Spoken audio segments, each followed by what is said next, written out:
প্রিয় দর্শক, আসসালামু আলাইকুম। আশা করি সবাই ভালো আছেন। আজকে আপনাদের সাথে শেয়ার করব ভাইরাল আলুর চিপসের রেসিপি। এই রেসিপিটা অবশেষে আমিও ট্রাই করে ফেললাম। আমার বাচ্চারা কিন্তু এই চিপসগুলো অনেক বেশি পছন্দ করেছে। এগুলো শেষ করার পর ওদের আবারও বানিয়ে দিতে হয়েছিল। চলুন কথা না বাড়িয়ে মূল রেসিপিতেই চলে যাই। প্রথমে আলুগুলো ছিলে পরিষ্কার করে একদম পাতলা পাতলা করে কেটে নিয়েছি। দেখতেই পাচ্ছেন কিভাবে কেটেছি। এখন পানি আর লবণ দিয়ে এগুলোকে ভিজিয়ে রাখবো আধা ঘন্টা। আমি এখানে 2 চা চামচ লবণ দিয়েছি। আর পানিটা এমনভাবে দিবেন যাতে আলুগুলো পানির নিচে ডুবে থাকে। এগুলো এক সাইডে রেখে চলে যাব ময়দার মিশ্রণটা তৈরি করে নিতে। একটা মিক্সিং বোলে নিয়ে নিচ্ছি 1 কাপ ময়দা, হাফ কাপ চালের গুঁড়া, হাফ কাপ কর্নফ্লাওয়ার। আপনারা চাইলে শুধু কর্নফ্লাওয়ার আর ময়দা দিয়েও বানাতে পারেন। তারপর দিয়ে দিচ্ছি হাফ চা চামচ লবণ, 1 চা চামচ লাল মরিচের গুঁড়া, 1 চা চামচ চাট মশলা, 1 চা চামচ চিলি ফ্লেক্স আর 1 টেবিল চামচ ধনিয়া পাতা কুচি।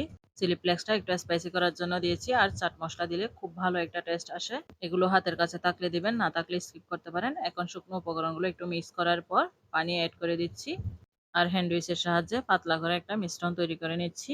এই যে দেখতেই পাচ্ছেন এই মিশ্রণের ঘনত্বটা কিরকম হবে। এখন এটা এক সাইডে রেখে দিয়ে চিপসগুলো বানিয়ে নিচ্ছি।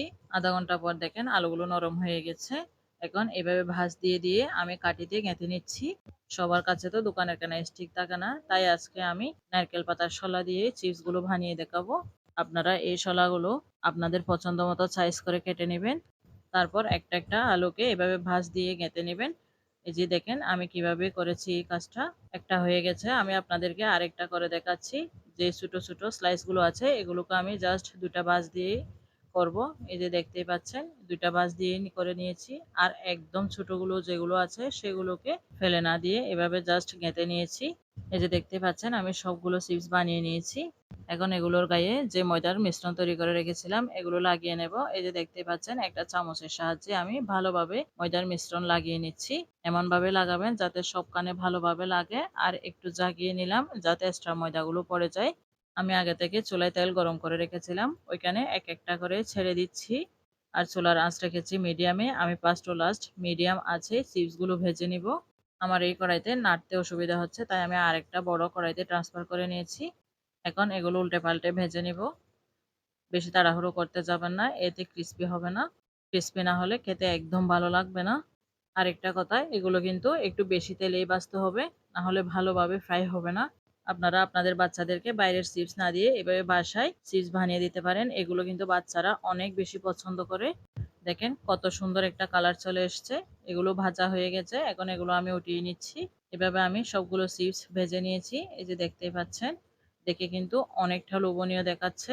শুধু লোভনীয় হয়েছে তা নয়, খেতে কিন্তু অসাধারণ হয়েছে। আমার নিজের থেকেও অনেক বেশি ভালো লেগেছে। আমি টমেটো সস দিয়ে পরিবেশন করছি। এই রেসিপিটা যদি আপনাদের ভালো লেগে থাকে তাহলে বাসায় একবার হলেও ট্রাই করে দেখতে পারেন। আর কেমন হয়েছে কমেন্ট করে জানাতে ভুলবেন না।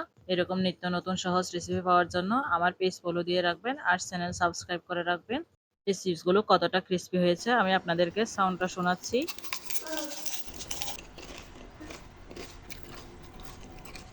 এতক্ষণ সাথে থাকার জন্য ধন্যবাদ জানিয়ে আজকে এখানে বিদায় নিচ্ছি। আল্লাহ হাফেজ।